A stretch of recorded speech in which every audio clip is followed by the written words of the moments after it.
When I was about 9 or 10, my dad got a new job that paid really well, which meant we had to move from our small, run-down house in rural Pennsylvania to an upscale home in Brookmont, Maryland.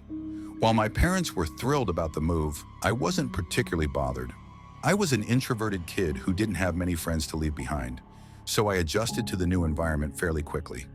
The house was enormous, and even as a kid, I could tell life had just gotten much easier for my family financially. My favorite part of the property was the backyard, where I often played with my older brothers, Sean and Harold. It had a maze-like area of hedges that was great for games, but the real highlight was the treehouse. Calling it a treehouse feels like an understatement. It was more like a tree fortress. Built across several trees, it had 3 levels, a proper staircase, and enough space for all of us to spend hours playing games. It was clear someone had professionally designed and built it. For weeks, the 3 of us played there every day. As time went on, though, my brothers grew out of it. Being older and in their teenage years, they lost interest, leaving me to play in the treehouse alone. It wasn't ideal, but I still loved it. One day while exploring, I found a folded piece of paper tucked into a corner of the treehouse. It read, "Hello, I'm the Marshmallow Man. Nice to meet you. What's your name?" I assumed one of my brothers was trying to start a game with me, so I played along. I wrote back, leaving a note with my name, hoping they'd join me again in the treehouse.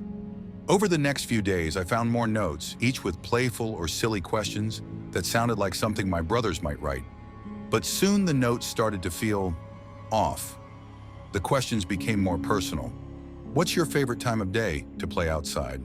Or, "What do you usually eat for breakfast?" One day I found a note that asked, "Which window in the house is your bedroom?" Looking back, that question makes my stomach turn.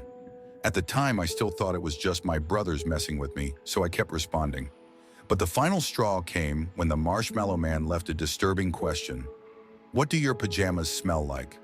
It creeped me out so much that I ran inside to confront my brothers. When I demanded to know which one of them was behind the notes, they both laughed and denied it. They even teased me for believing in something as silly as the Marshmallow Man. Frustrated and feeling a little betrayed, I decided to prove they were lying. I didn't know it at the time, but I was about to face something far scarier than I could have imagined. That night, as I lay in bed, I heard a faint tapping on my window. My heart started racing. Frozen in fear, I stayed completely still, too scared to even look. I forced myself to fall asleep eventually. The next morning, I finally gathered the courage to pull back the curtains. What I saw made my stomach drop. Dozens of marshmallows were taped to the outside of my window. Convinced it was my brothers, I decided not to say anything. Instead, I planned to catch them in the act.